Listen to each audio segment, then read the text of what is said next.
Welcome to my mommy's podcast. This podcast is brought to you by BLDG Active Skin Repair products. From diaper rash to knee scrapes and sunburns, with families, there's always something skin-related going on. And Active Skin Repair has a unique solution. They harness the power of the human body by replicating the same molecule your white blood cells produce to create a natural antimicrobial. This fights off foreign organisms like bacteria, fungi, and viruses, and helps support your body's natural healing process of soothing skin irritations. I'm a big fan of anything that works with the body's natural processes, and this is the most natural one I have found. It's an all-in-one 3-ounce solution that you can use in place of all kinds of toxic first aid and sanitizing products like Neosporin, peroxide, and alcohol. And in addition, unlike other plant-based balms, Active Skin Repair's hero ingredient, HOCI, is backed by years of scientific and clinical research, using the same FDA-cleared medical-grade molecule used in hospitals worldwide. They produce theirs in California in an ISO-certified clean room using a proprietary formulation to make sure that you get the highest grade product available. I've also found in testing this that my kids really prefer this to any other type of product because it seems much more comfortable and doesn't seem to cause the initial stinging or irritation. So it's been a great product at our home. You can learn more by going to wellnessmama.com/go/active. That's wellnessmama.com/go/active, ACTIVE. This podcast is sponsored by Olipop Natural Sodas. They use functional ingredients that combine the benefits of prebiotics, plant fibers, and botanicals to support your microbiome and benefit your digestive health. 90% of Americans consume more than the USDA's daily recommended added sugar intake, which is 30 grams. In fact, many of us consume way more than that. And sweetened beverages like soda are one of the leading sources of added sugars in the American diet. Olipop is much lower in sugar than conventional sodas, with only 2 to 5 grams of sugar from natural sources. No added sugars. Here's an example.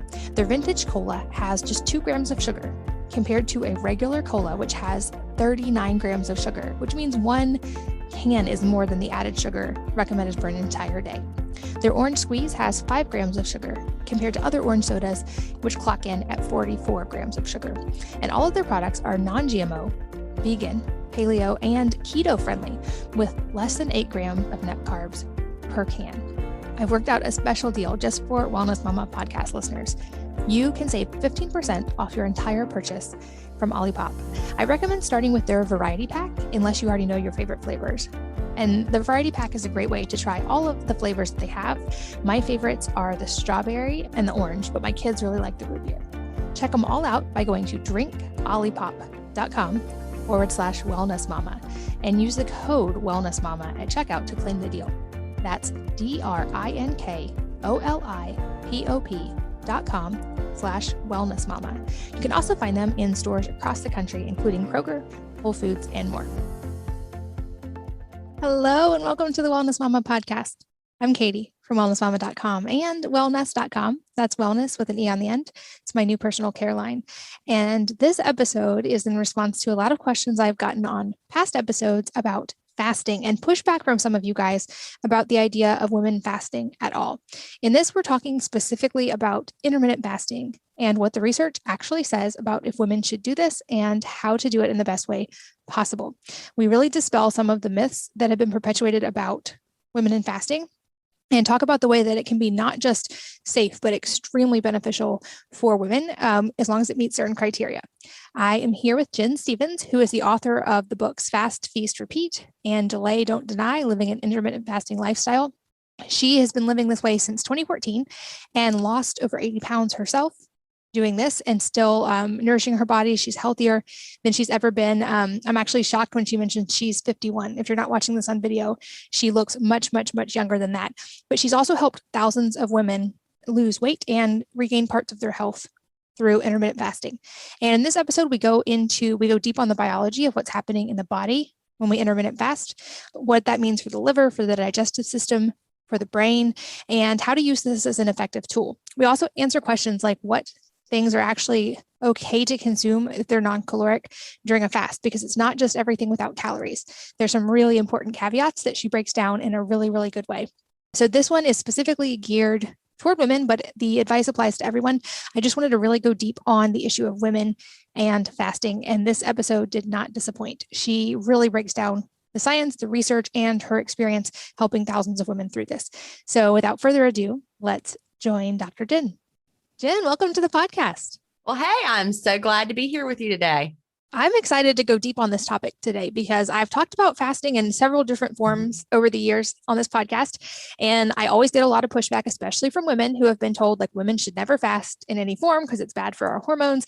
I think there's a lot of things that are important to understand on this topic. And I think from firsthand experience, it can be an extremely useful tool. But I do think it's important to be educated and to understand when you're using any kind of tool. And you have a lot of expertise on this, and I'm excited to learn from you today. To start off, can you kind of talk us through your personal journey with both fasting and weight loss?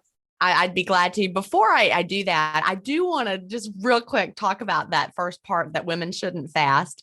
And, I've been part of a very large intermittent fasting community now for years and years. I had, before I left Facebook recently, but before I did, we had almost 500,000 members in our various Facebook groups that were all using intermittent fasting. And over 90% of those people were women. So, that goes to show there are a lot of women that are being very successful with intermittent fasting. The problem, the real confusion lies in the idea of women's bodies should not be overly restricted long-term. And so some people assume that fasting means you're going to be overly restricting. And that's the key. When you're fasting in a way where you're nourishing your body well during your eating period, during your eating window, fasting is not over restriction. So that's, I think, where the confusion lies. So back to me. Well, I am 51 and have been maintaining a healthy weight for my body since 2015. But prior to that, I was a woman who was struggling. I gained weight with babies, just like, I'm sure a lot of women could tell that same exact story. And I jumped on every fad diet that came down the pike from, the time I was in college, started my first fad diet at that time, and then just kept going with them. So I was on that yo-yo that so many women know and understand. And I would gain some weight, get to a point that felt too high. Then I would do something to get rid of it, live my life, gain it all back, plus some more bonus pounds, and so forth. So I yo-yoed my way up to 210 pounds. And I was officially in the obese category. There were a couple of years where I didn't really weigh myself because I didn't want to see that number because, if I had seen something with a 2 in front of it, it would have had to be real for me. But finally, after going on a family vacation in 2014, it was a week-long cruise. And, I didn't feel good in my body. We went to the Mayan ruins and hiking through, through all the trails and up the steep ruins. It was hard to move that body up those paths and up those stairs. And I just felt miserable. And I remember being really sweaty and uncomfortable in my clothes. Nothing fit me, but it was really the photos of our family on that trip. And, I was smiling there beside my husband and my 2 sons, but I just did not feel good at all. So I came back from that trip in 2014, with renewed, I am really going to figure this out now. I'm a smart person. I can do this. What's wrong with me? Why can't I lose the weight and keep it off? And that led me down the path that got me to intermittent fasting and to go on to lose over 80 pounds. And I've been maintaining the weight loss ever since 2015. I've even gone through menopause.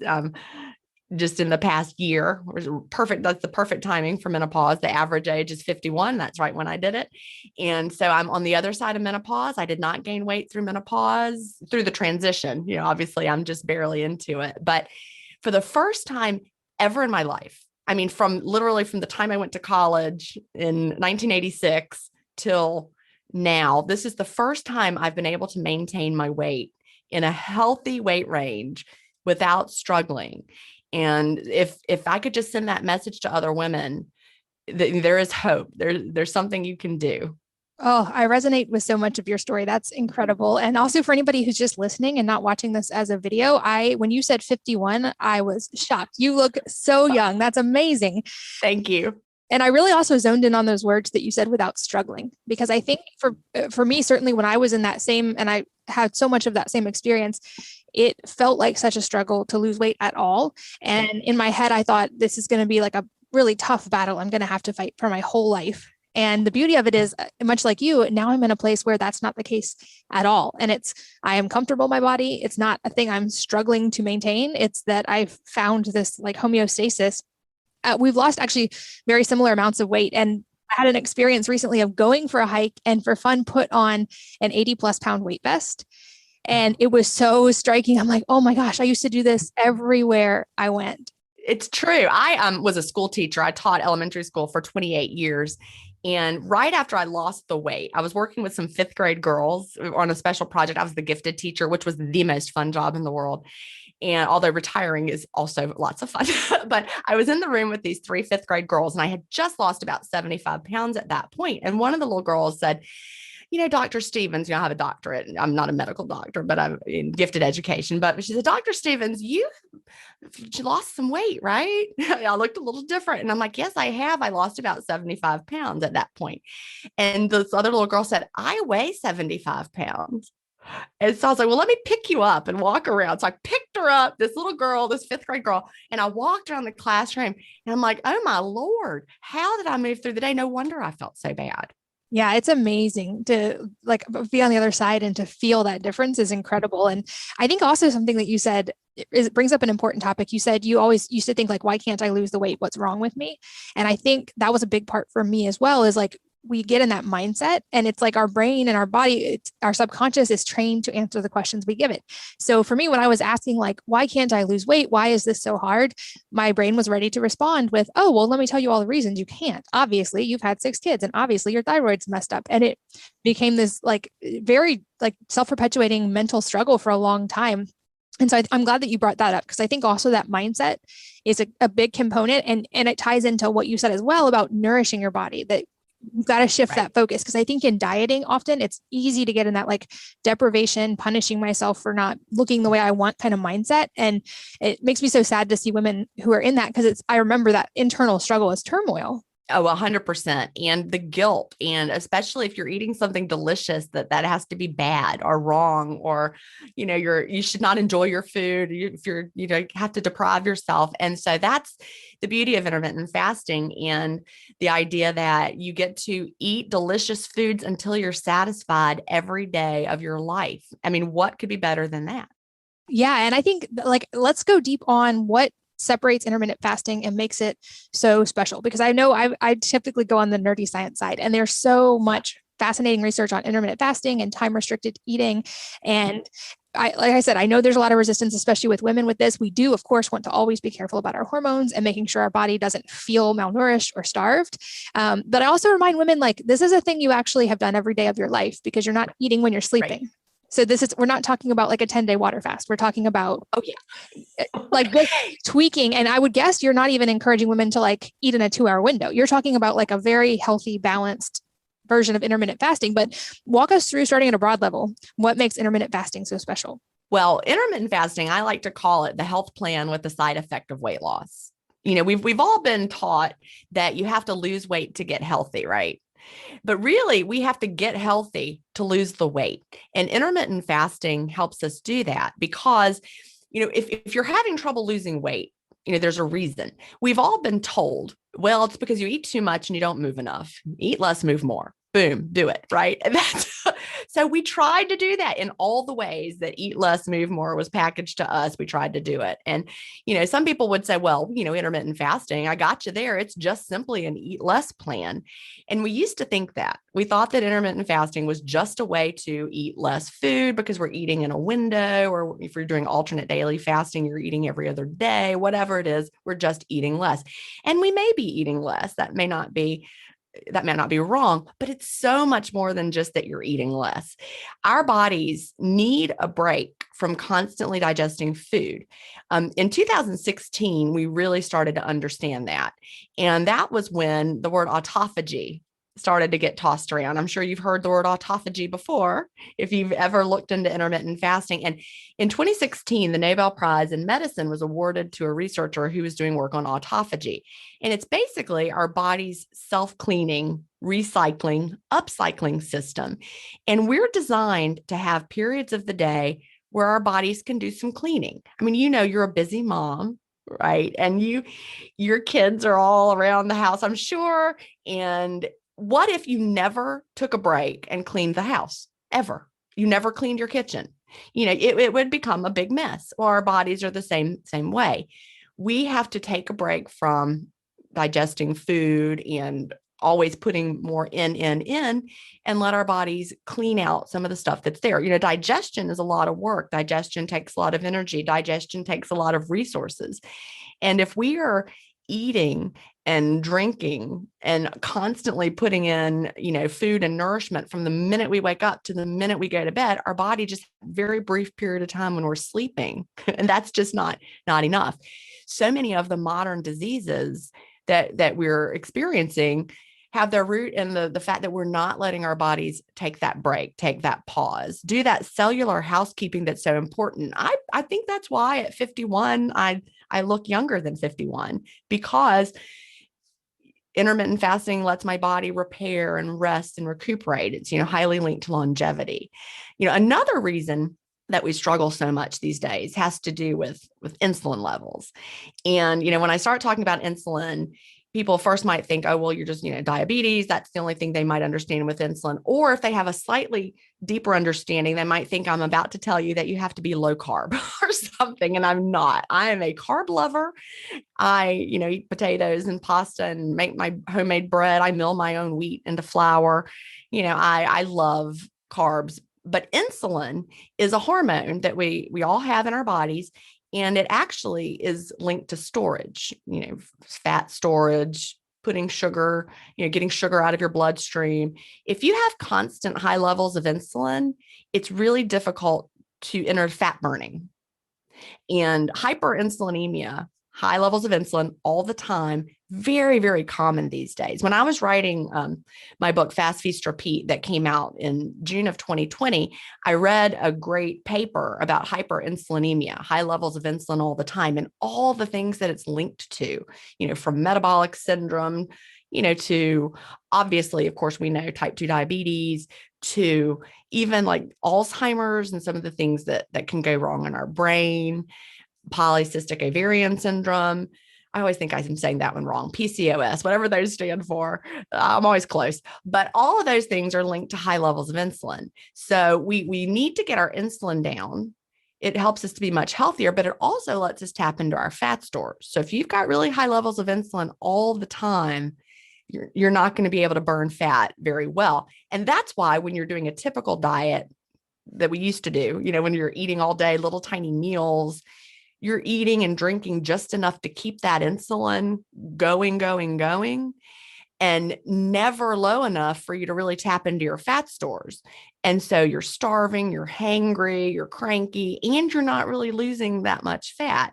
Even though, you're maybe doing low calorie dieting, you're not having the success. That's where fasting is different, because fasting naturally lowers our insulin. We fast clean, our bodies lower the insulin. We are able to finally tap into the fat stores, and that fuels our bodies well during the fast, and we feel so good. So we're not hangry, we're not struggling, but that makes the difference.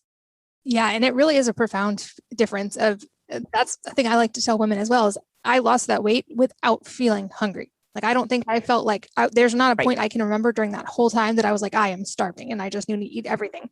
It really does help. And then you're able so much more easily to listen to your body about what you need to eat, when you need to eat. Let's talk a little bit more about what's happening to the body during the break, because I'm so glad you brought that up, of a digestion break. And I know from what I've read, there's a lot of things going on in the liver when we take a break from digestion. Also in, of course, just our digestive system in general. But even I've seen studies on the breakdown and the flushing of cerebral spinal fluid and reducing amyloid plaques in the brain. Like, this is very much a deep cleaning process, like you said. And it's kind of that joke of, cleaning the house with kids is like brushing your teeth while eating Oreos. It's like the same thing if we're constantly eating. It's like trying to clean your body while you're constantly just putting more stuff it's got to deal with. But walk us through some of the physiology of what's going on internally when we take a break from food. Well, it's really, it's just what you said. You nailed it all right there already.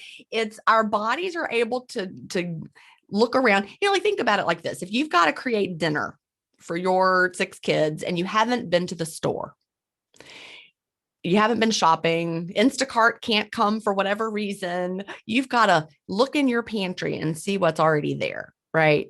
You're going to dig around and dinner might be not exactly what you were expecting, but you've got plenty of stuff stashed away in that pantry that you can do something with it. That's what happens when we're fasting. Our bodies look around, the process of autophagy. Okay, well, here we are, we're fasting, nothing's coming in. So let's see what some of these old junky proteins are that are sitting around. And then your body starts to break them down, some of the old junky ones, and some of the things that you couldn't use, recycles them, upcycles them, builds new body parts out of them. Because our bodies are very good at using what's on hand when we let them, when we give them time to do it. Aging is very much linked to decreased autophagy.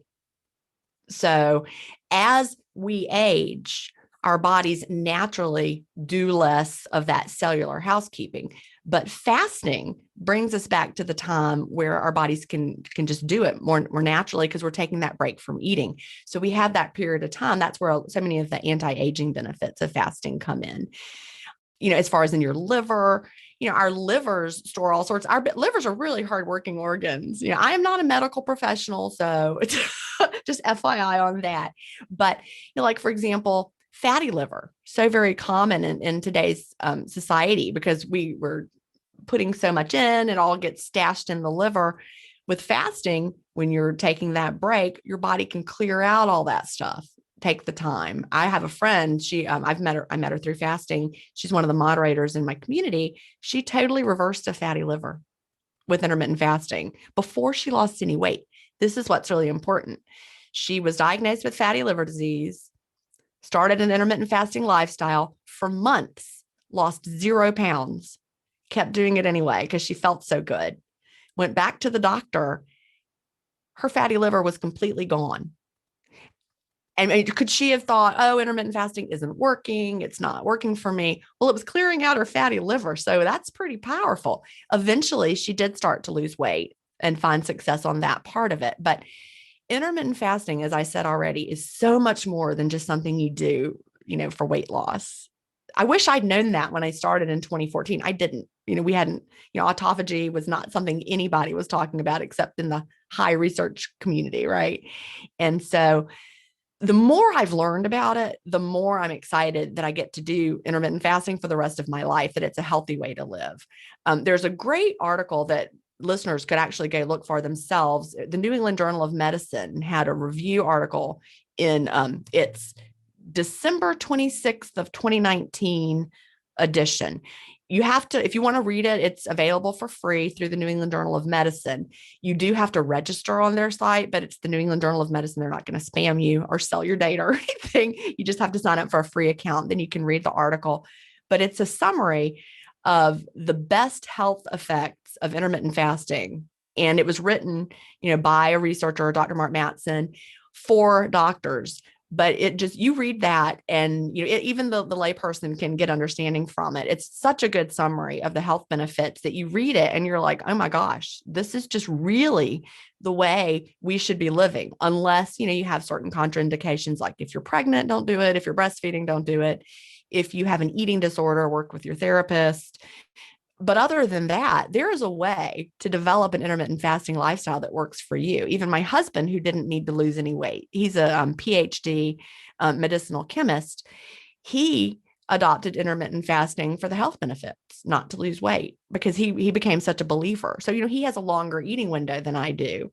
And it works really well for him. But there's an eating window that will work for everybody, unless you have one of those reasons not to fast. And you can find a way to make it work for you, depending on whatever your goals are.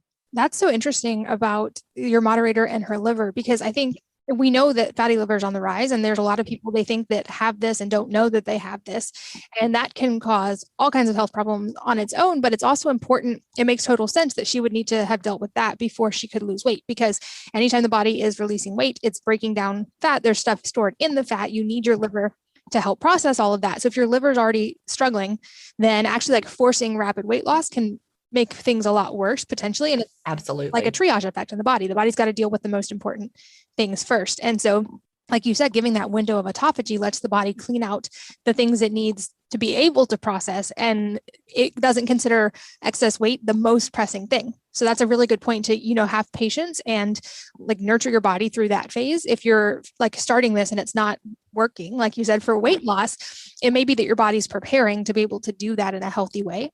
And so focusing on the health benefits, I think, is really, really important. I think so too. Okay. So let's talk about timing and a little bit more specifics, because of course, I think if people are understanding the importance of this, they're going to be like, okay, but how much time, what's the window? What time of day? Is it earlier in the day? Is it later in the day? And what do I eat during the window? So walk us through, let's start with that and we'll dial down some specifics. Okay. There is no one size fits all recommendation for the right window for you, the right foods to eat, really the right time of day. And we try to, we try to put everything in a nice, neat package of here's the plan, do this exactly, eat these things between here and there, this much of it, you will be fine. This will work for you. But that's not how intermittent fasting works. We're all highly individual. From our own individual circadian rhythms to the foods that work for our bodies. I mean, we all have friends who are night owls versus that friend who's the early morning person. I'm that early morning friend, by the way, who wakes up really early, no matter how late I stayed up the night before. I can't force my body to have a different sleep cycle. I can do it for a few days, but it doesn't work well. Intermittent fasting is the same way. There's a train of thought that morning may be ideal for an eating window, but if that doesn't feel like a lifestyle to you, then that you should not try to pigeonhole yourself into a recommendation. You have to figure out what works. I have a friend who has a morning window, works perfectly for her. Most people, when I was writing Fast Feast Repeat, just an unofficial survey that I did in one of my groups. I wanted to see what works for people. I asked them when they timed their eating window. Most people, I don't have the percentages in my brain, but the much higher percentage of people tend to have an afternoon to evening eating window. That's where they feel best, or it's where it fits into their life the best. So you're going to be more likely to stick to an eating window if it fits your life and if it feels good to you. So I have a period of time in my book, Fast Feast Repeat, called the 28-day fast start. And in that, you decide what kind of person you're going to be. Are you going to be someone who rips off the Band-Aid, jumps right in? Or are you going to let your body adjust a little more slowly? Or are you someone that's kind of in the middle? And you're going to experiment with, gradually shortening your eating window until you find one that feels right to you. And you're going to experiment with also the time of day, because I believe that people could follow me around, eat exactly what I eat, when I eat it, the exact amount, and have different results than I do and feel differently than I do. So, an eating window of probably 4 to 6 hours ends up being a good weight loss sweet spot for a lot of people. Less is not always more. You might think, well, if a 4-hour window is good, then a 1-hour window would be even better. And not necessarily. That may be way too much restriction for you. A 4-hour window might be too much restriction for you. And it really just depends on your style of eating. I'm a volume eater. If I gave myself an 8-hour window, I would pack too much food in it because like I said, I'm a volume eater. I like to feel full and satisfied. I'm not that person who's over there munching on the little tiny salad and having a little tiny, no, I'm having a big meal. And so someone who is more of like a light eater, more of a grazer, might need an 8-hour window.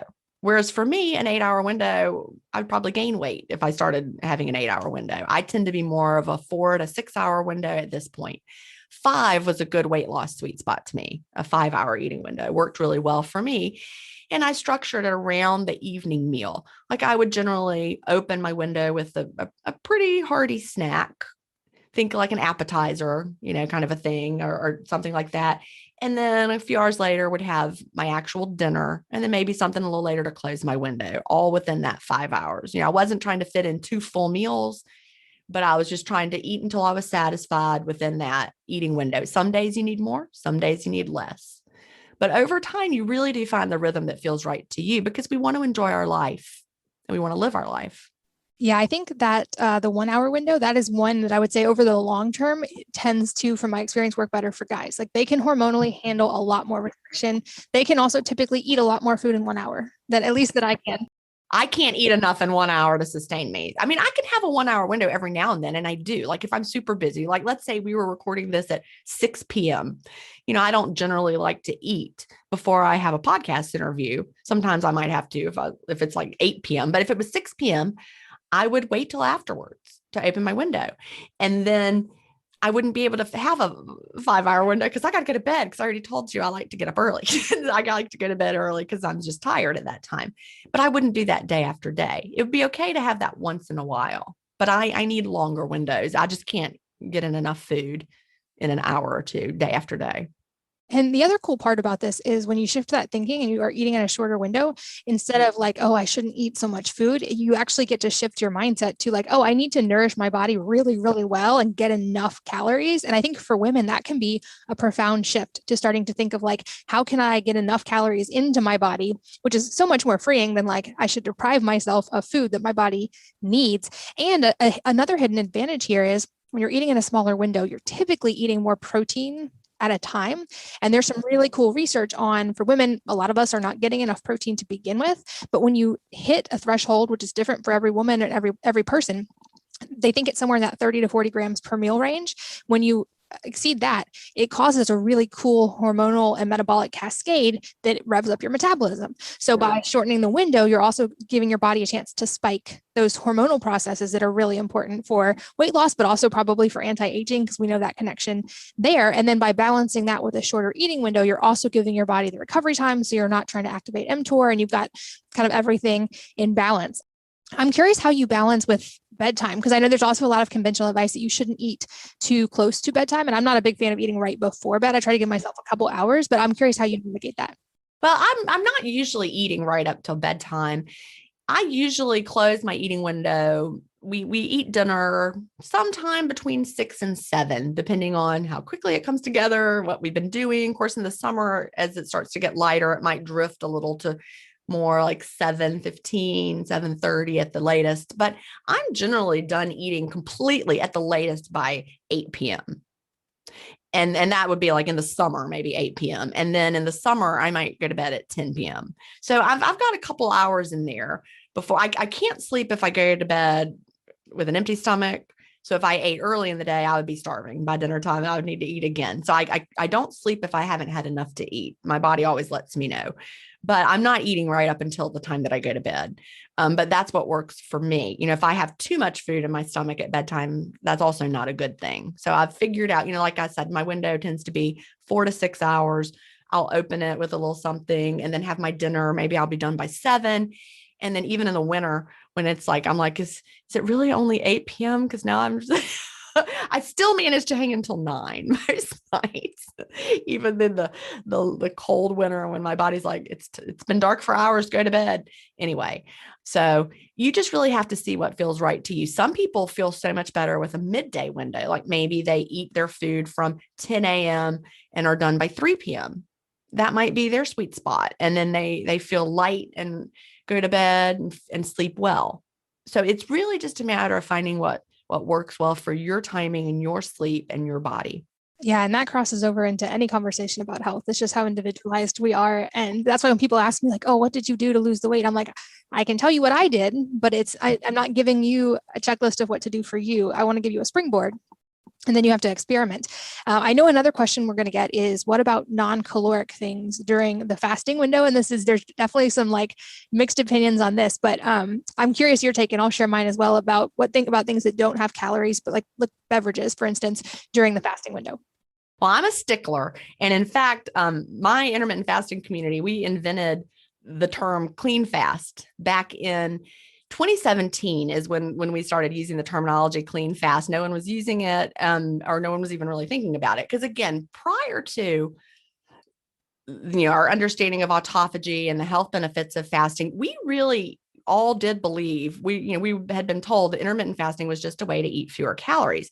So if that's all you're focused on, then obviously zero caloric things wouldn't be a problem. You would have your diet soda, you would have your stevia, whatever.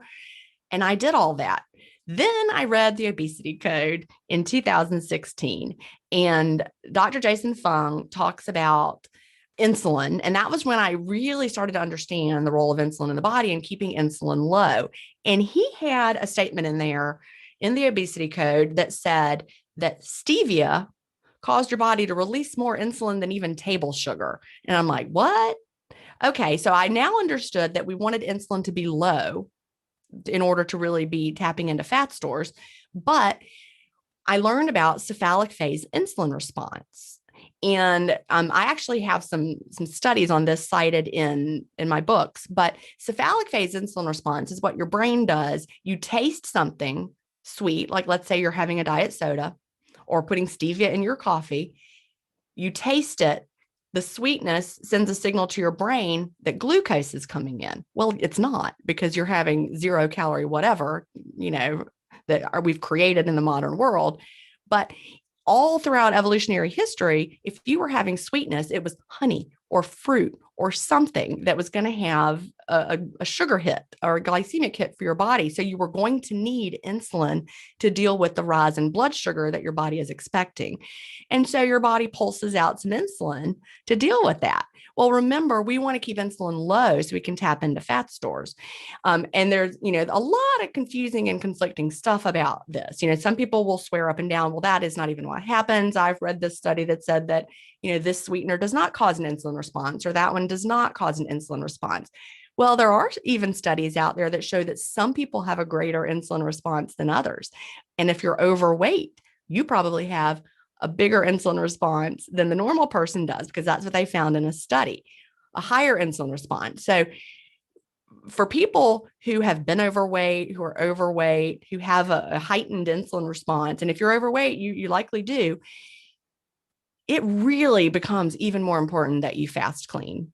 And so, when we fast clean, I came up with really, why are we fasting? What's the point of fasting? It's not just to get fewer calories, but what are the reasons why we're actually fasting instead of just doing a low calorie diet?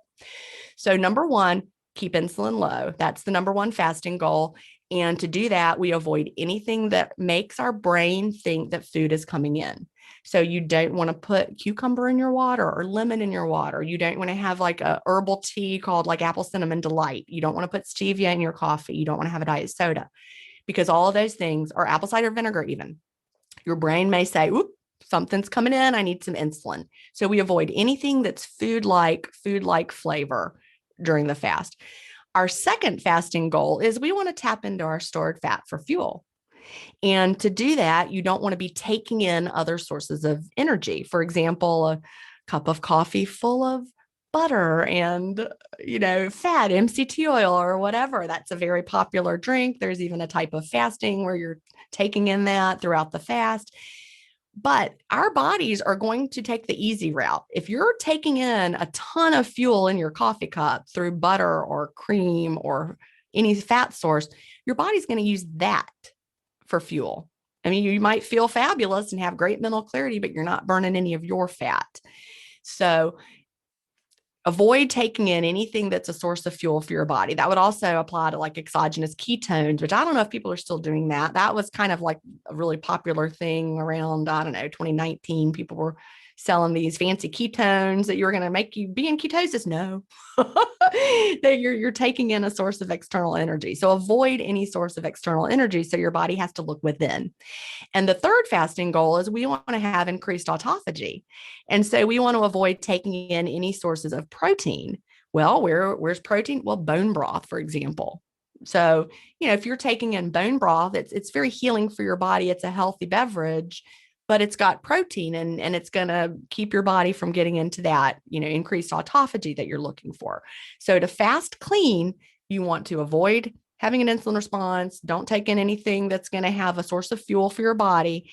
and avoid anything that's got a source of protein. So stick to plain water, plain sparkling water, no flavors added, black coffee, plain tea, like actual tea, not all those like wild mountain blueberry, whatever. That's going to be food like to your body. And, the reason that we can have the coffee and the tea is that they have a bitter flavor profile. And a bitter flavor profile is not linked to insulin response. Our bodies don't taste that coffee and think, well, here comes, something glucose, unless, of course, you have sweeteners in it. So stick to the clean fast. And for anybody who's doing it another way and has, maybe you had great success. I mean, I lost 75 pounds without fasting clean.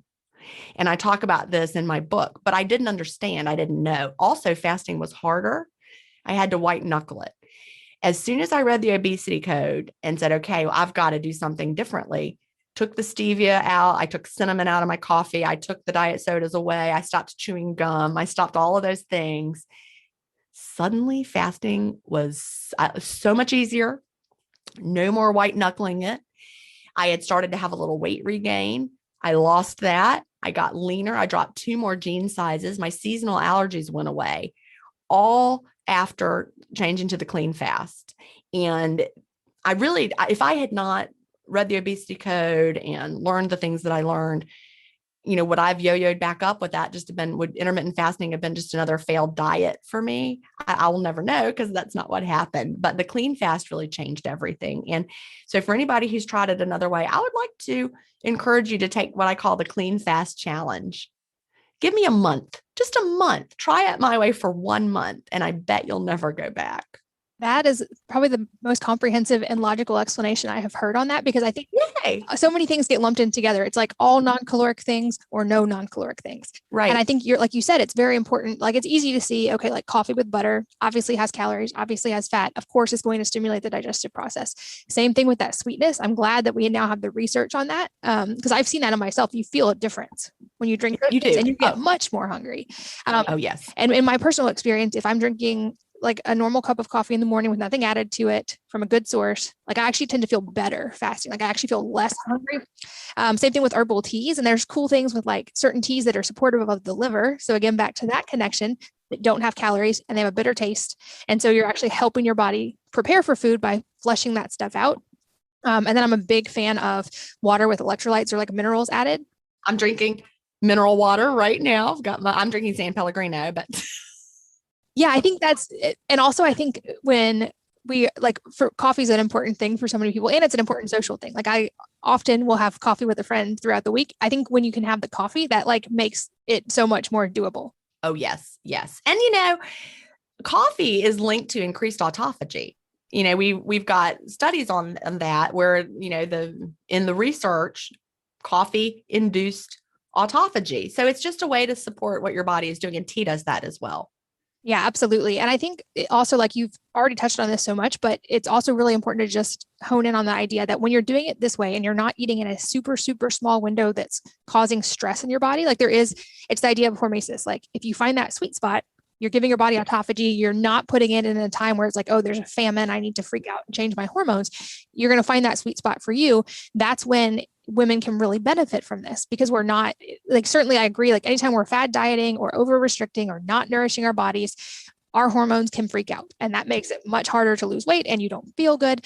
And so this is about finding your own window and doing it in a really healthy way. And I think the other side of that coin is being very intentional about nourishing your body during the eating window. So I'm sure you have some at least starting point guidelines for people to springboard into their own kind of routine for this, but walk us through what we need to know about what to do during the eating window.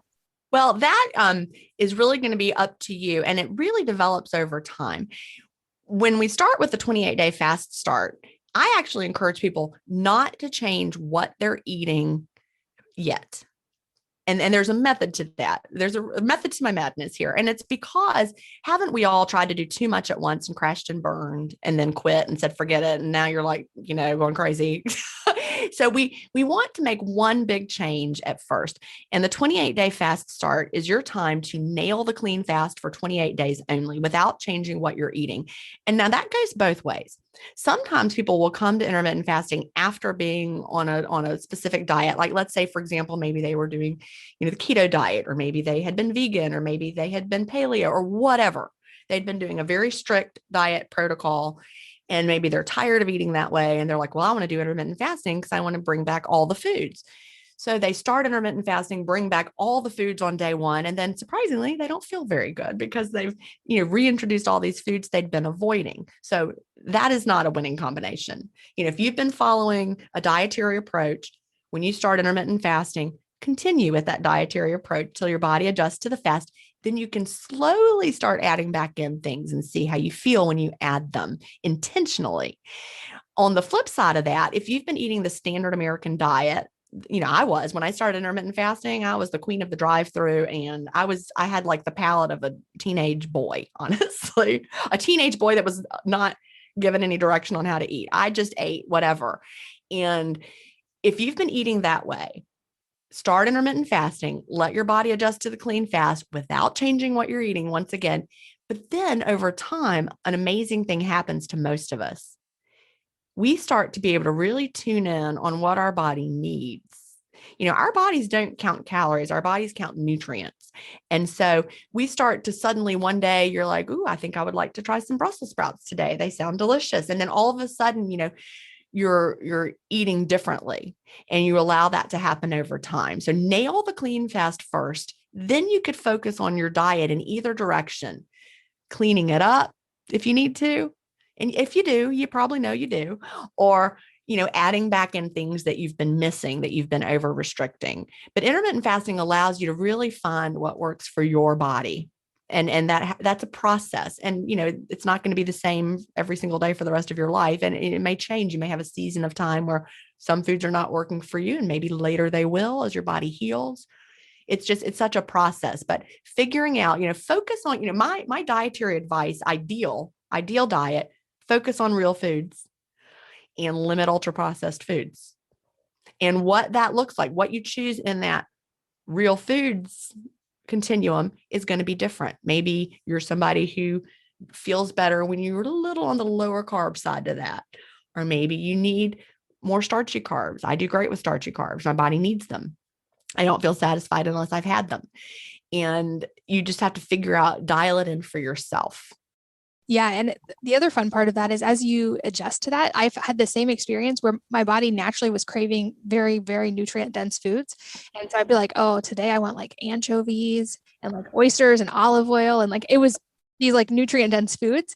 But also the beauty of it is, I agree with you, like limit the less optimal foods, but also you are able to eat them sometimes and have a much healthier relationship with them. Right. And volume wise, like I used to be like, I would eat so little, and I had trained myself to eat so little for so long, trying to lose weight. And now, not the fast food part, but I eat like a teenage boy when I eat during the day. Amount of it. The amount of it. Yeah. Like I can eat a lot of food. Me too. And carbs. And I had avoided carbs for so long. And now like Japanese sweet potatoes are one of my favorite things to eat. Oh, yum. You just learn to love your body and to really like dial in what it needs. And it gets, like we talked about in the beginning, it gets so effortless. It really does. And also, yeah, I'm glad you brought up the carbs thing too, because I think that's a myth that a lot of women have bought into with some of these fad diets over the years, is that we should eat very low carb.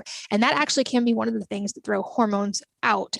And so I think, especially when talking about intermittent fasting, that's an important part of the conversation to have, is like, don't overly restrict anything during the eating window. Listen to your body and experiment. Because if you're eating in a short window and then you go super low carb and you're trying to like minimize calories during the short window that you're already eating, your body's going to get a little stressed.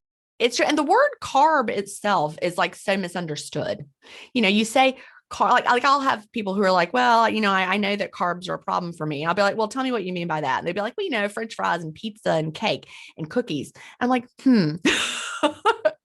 those are not carbs. They have carbs, but they also have lots of fat, and they're super duper ultra processed, and they don't have any nourishment.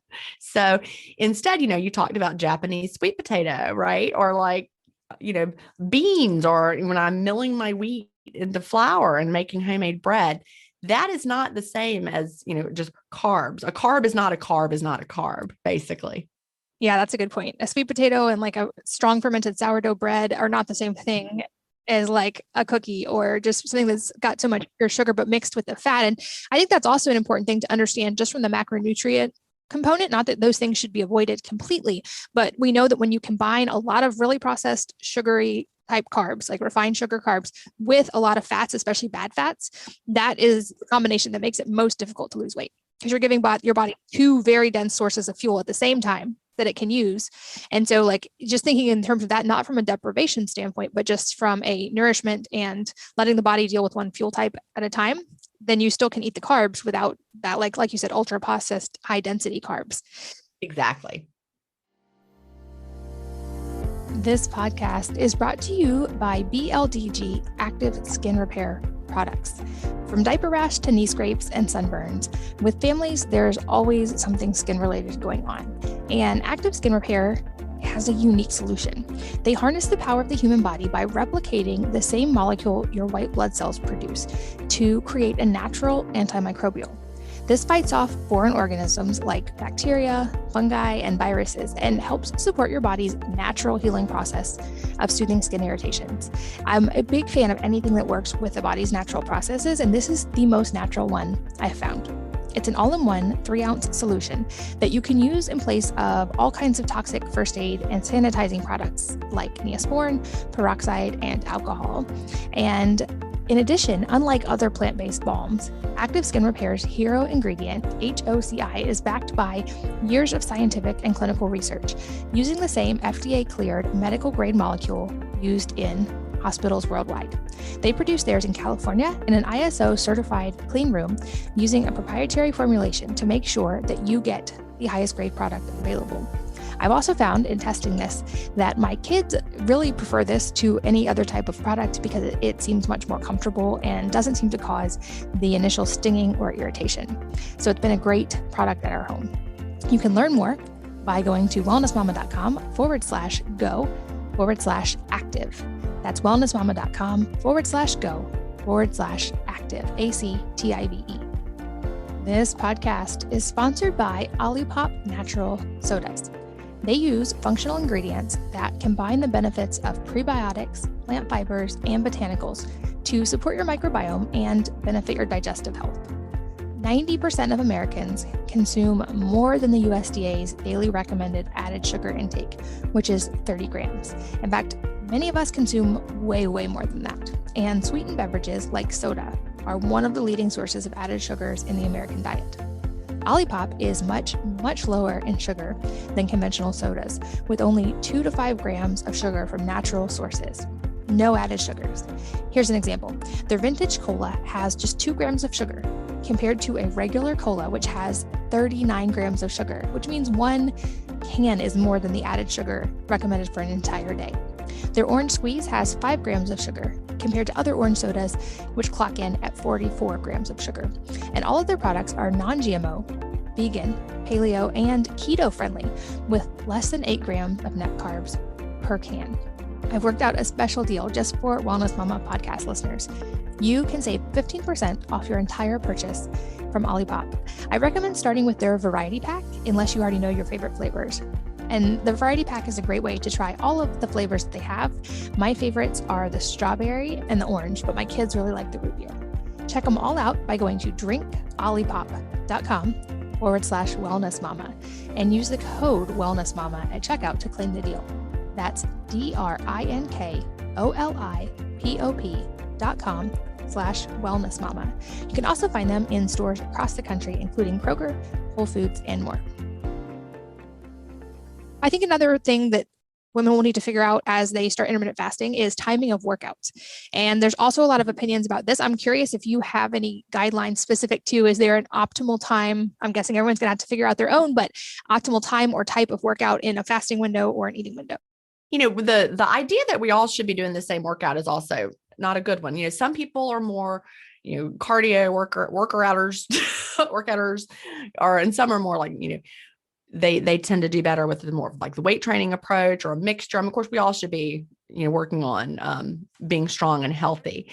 But research actually shows that we all have different likelihood of losing weight with exercise, for example. Some people are more likely to need to exercise a lot to see weight loss, whereas others, it's just a good, healthy thing to do, but it's not going to lead to a lot of weight loss for you. So the best time to time your workout is the time when you're going to do it and enjoy it. Personally, if I have to do a lot of exertion, I do better in the fasted state. If I, like when we moved in 2019, I had to lift a lot of boxes, pack a lot of boxes, unpack the boxes. I did all of that work in the fasted state and I felt great. I went hiking with my son and his wife over the Christmas break and we hiked a long way. I did it in the fasted state. I felt great. I just don't have quite as much, energy to do a lot of exertion if I've eaten already. That being said, if it's after dinner and it's a beautiful evening, I might go for a walk around the neighborhood with my husband and I'm not in the fasted state. So you just need to really figure out what feels right to you and what fits into your day. And, you lift heavy things. For me, that might be a case of San Pellegrino, or, today I get meal kits are like my lifesaver. I love meal kit companies. And so the box came right before we started this interview and I lifted, the guy was like, this is heavy. And I'm like, that's fine. And I lifted it and carried it in. And, we want to use our body, build muscle in whatever way feels good to you.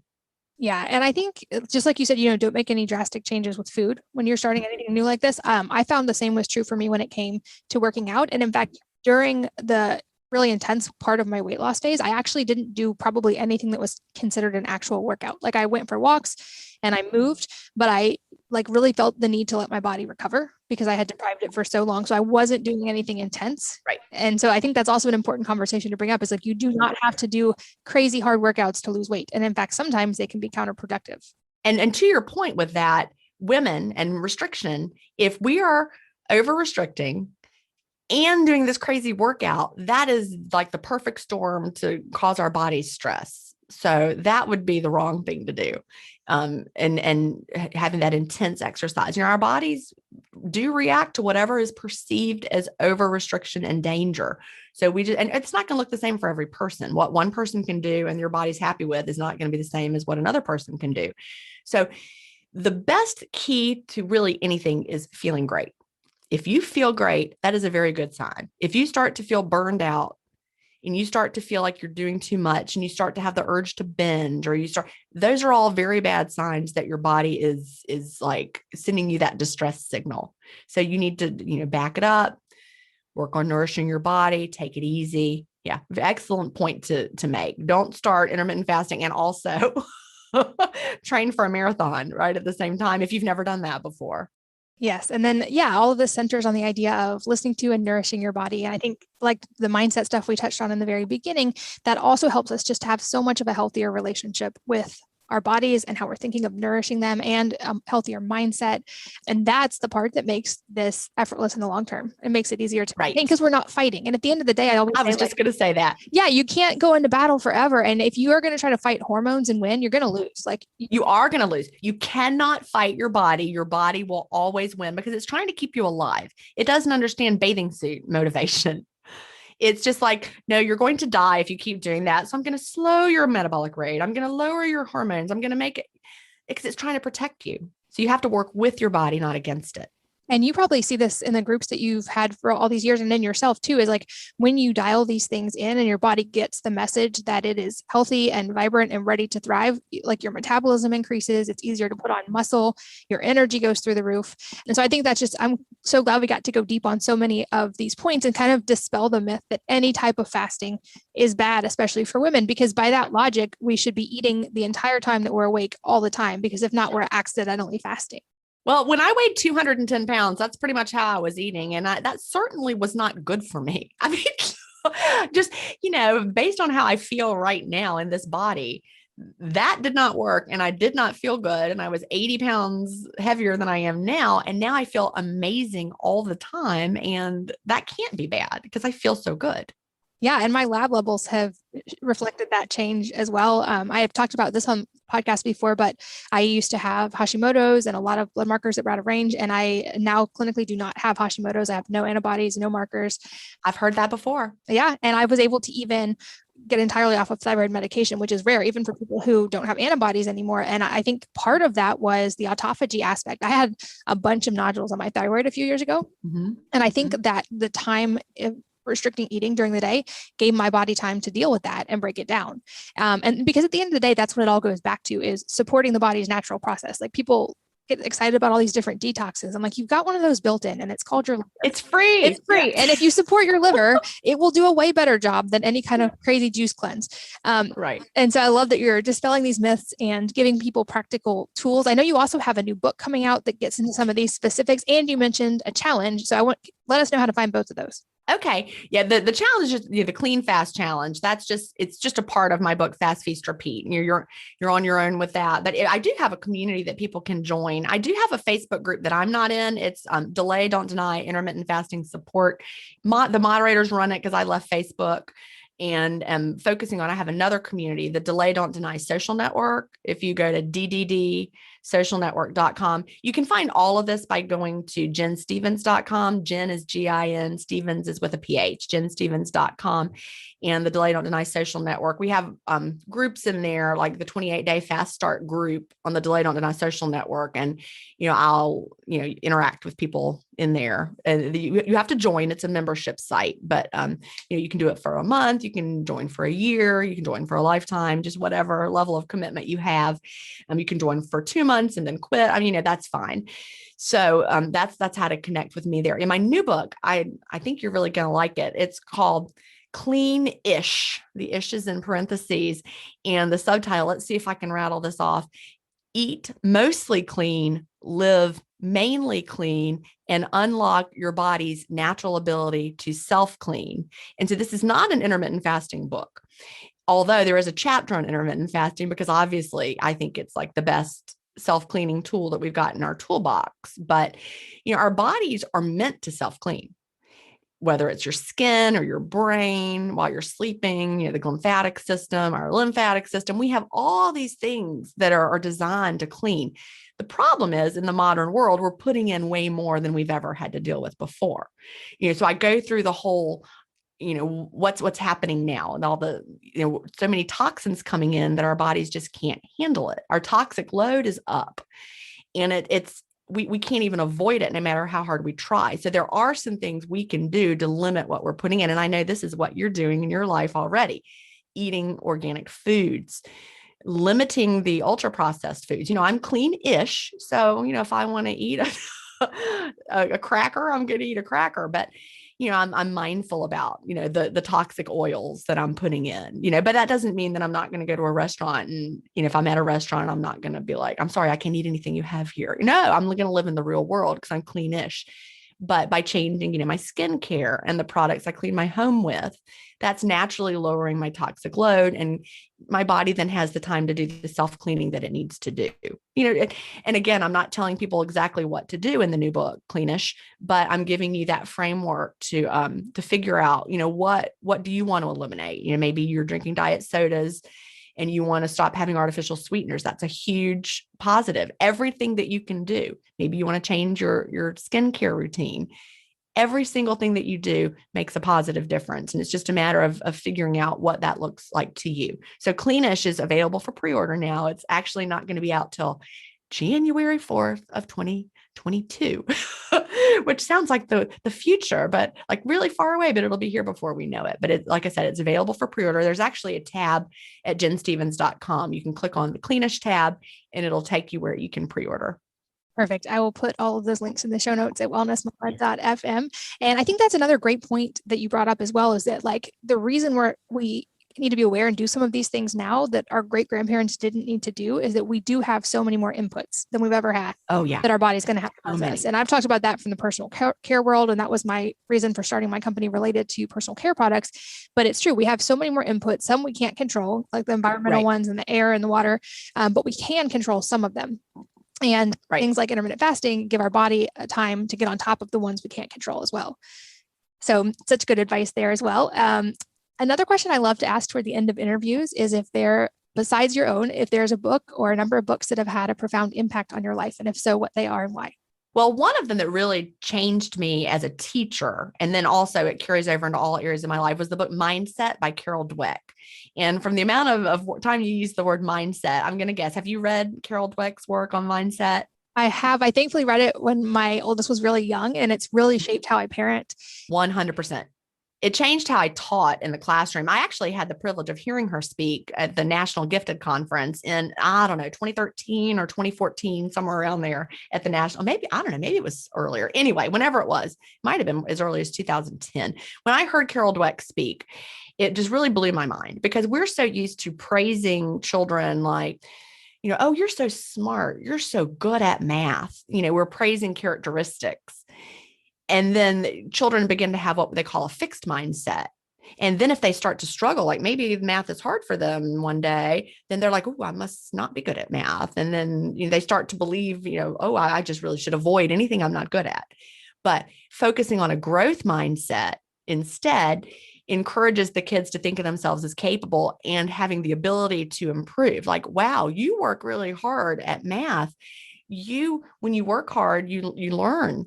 Or like, I can tell you worked really hard on that project, and just changing the way that we praise them so that they become growth minded instead of stuck in that fixed mindset. And Carol Dweck talks about all the research behind it, but not praising children for their characteristics, but for what they do. That really shaped the way that I looked at working with kids and teaching. And of course, it carries over into your own life. Absolutely. I love that book as well. I'll put that link in the show notes as well. This has been such a phenomenal interview. Any parting advice for the listeners today? Well, I would say it's never too late to change.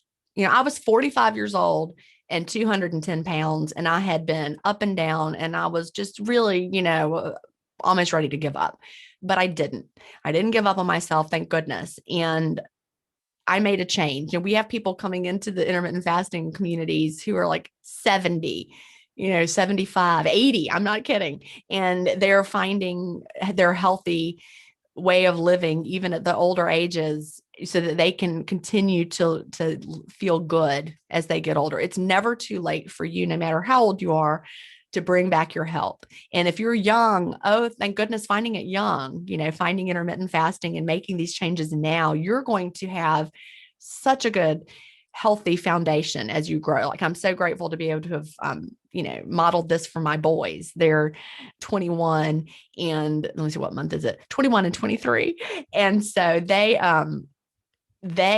have this foundation. If they, want to pull on it, they can. So they're not going to have the struggle that I did. Never too old, never too young. You can do it. I love that. I think that's well, okay. On one caveat, you can be too young. This is not meant for people who are still growing and developing. Children and teens who are not mature do not do intermittent fasting. Other than that, never too young. I'm glad you touched on that. Yeah. And also pregnant women don't restrict calories. Yeah. There's those few caveats, but I love it. Well, I think we've touched on so many important topics today. I'm excited for people listening who have not tried this to get a chance to try it. I'll make sure they can find all of your resources on how to dial in their own program. And thank you for your time today. Oh, well, thank you. I loved it. Thank you for having me. And thank you guys, as always, for listening, for sharing your most valuable resources, your time and your energy with us today. We're both so grateful that you did. And I hope that you'll join me again on the next episode of the Wellness Mama podcast. If you're enjoying these interviews, would you please take 2 minutes to leave a rating or review on iTunes for me? Doing this helps more people to find the podcast, which means even more moms and families can benefit from the information.